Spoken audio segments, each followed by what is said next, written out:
It's one of those stories that starts out completely normal, something that could happen to any of us, but takes a turn that makes the hair on your arm stand up. This isn't a fictional tale, it's a real experience that happened to a viewer named Mark, who was kind enough to share it with us. So, turn down the lights, get comfortable, and let's dive in. Mark was in his early 20s, a university student living in his first off-campus apartment. It was an old building, the kind with creaky floorboards and a certain charm you only appreciate when you're young and on a tight budget. The apartment was on the top floor of a 3-story walk-up, right at the end of a long, dimly lit hallway. For the first few months, everything was perfect. He loved the freedom, the quiet, and the short walk to campus. The only other person on his floor was an elderly woman named Mrs. Gable, who lived in the unit opposite his. They rarely saw each other, but when they did, she'd offer a quiet, polite nod. The strangeness began subtly. It started with sounds. At first, Mark dismissed them as the building settling or neighbors downstairs, but the sounds became more specific. Around 3 a.m., almost every night, he would hear a soft, rhythmic tapping. It sounded like it was coming from inside his own apartment, specifically from the wall that his bed was pushed up against the shared wall with the empty hallway. Tap, tap, tap. It was faint, but persistent. He'd get up, press his ear to the wall, but the moment he did, it would stop.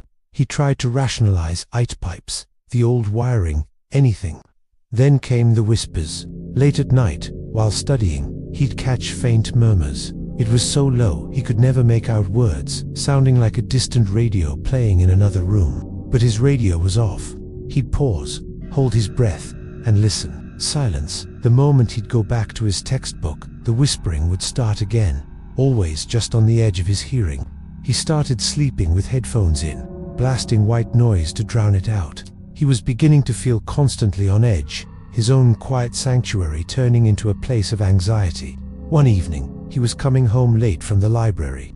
As he reached the top of the stairs, he noticed Mrs. Gable's door was slightly ajar. A sliver of light cut across the dark hallway. He'd never seen her door open before. Curiosity got the better of him, and he peered through the crack. The apartment was nearly bare, except for a single wooden chair in the middle of the living room.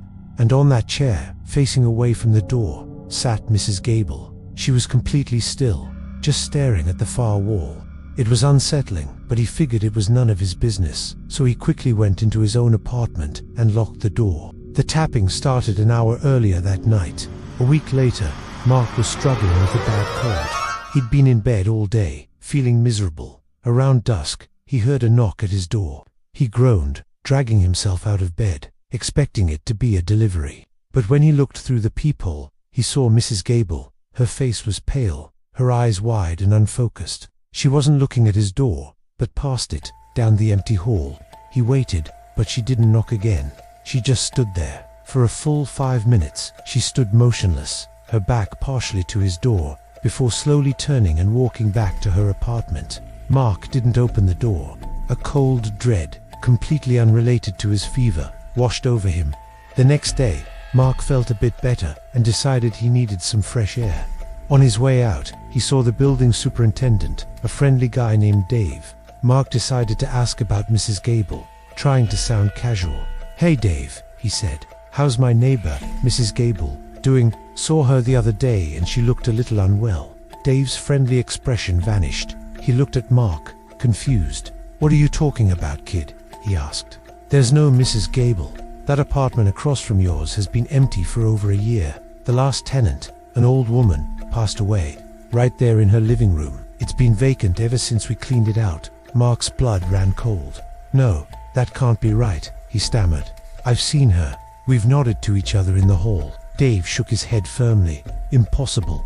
I'm the only one with the key to that unit, and it hasn't been opened since last spring. Trust me, son. That apartment is empty." Mark felt his legs go weak. He mumbled a goodbye to Dave and practically ran back up the stairs. He had to know.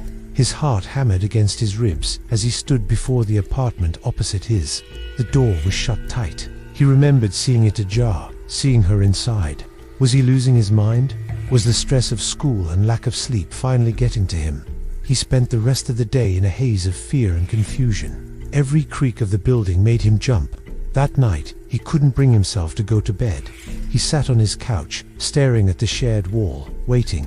As the clock ticked past 3 a.m., the tapping began. Tap, tap, tap. This time it sounded louder, more insistent. It wasn't just a sound anymore. It felt like a summons. Then, a new sound joined the tapping, a slow, scraping noise. It was coming from outside his apartment door, from the hallway. It sounded like something heavy being dragged across the wooden floor. Scrap, pause, scrap.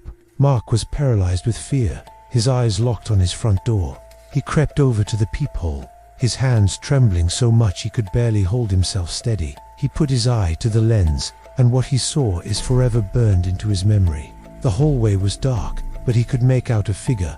It was the old woman, Mrs. Gable. She was on her hands and knees, slowly, painstakingly, dragging a single wooden chair down the hall, directly towards his door. Her head was tilted at an unnatural angle, and her eyes, even in the dim light, seemed to glow with a vacant, hollow light. She wasn't looking at his door. She was looking right at the peephole, right at him. As their eyes met through the tiny lens, her lips peeled back from her teeth into a silent, horrifying grin. Mark screamed and stumbled backward, falling to the floor. He scrambled away from the door, pressing himself into the farthest corner of his living room, shaking uncontrollably. The scraping stopped, the tapping stopped, the whispering stopped. An oppressive, heavy silence fell over the apartment. He stayed there, huddled in the corner, until the first rays of morning sun streamed through his window. He didn't wait. He threw his most essential belongings into a backpack, laptop, textbooks, wallet, and he fled. He didn't look at the apartment across the hall. He just ran. He called his parents, made up an excuse about a plumbing disaster, and went home. He never went back to that apartment. He abandoned his furniture, his clothes, everything. He finished his semester online. Mark says he still has nightmares about it. The image of that woman's face in the peephole, her silent grin. He doesn't know what she wanted, or why she was there. Was it a hallucination? A ghost? He doesn't have an answer. All he knows is that the apartment at the end of the hall was not empty, and whatever was there knew he was there too, and it wanted him to know it. That's Mark's story, a chilling reminder that sometimes the most terrifying things aren't in haunted houses or ancient graveyards, but in the seemingly ordinary places we call home.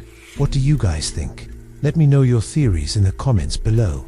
Thank you for listening, and if you enjoyed this story, or if it sent a shiver down your spine, please hit that like button and subscribe for more. Stay safe out there, and I'll see you in the next video.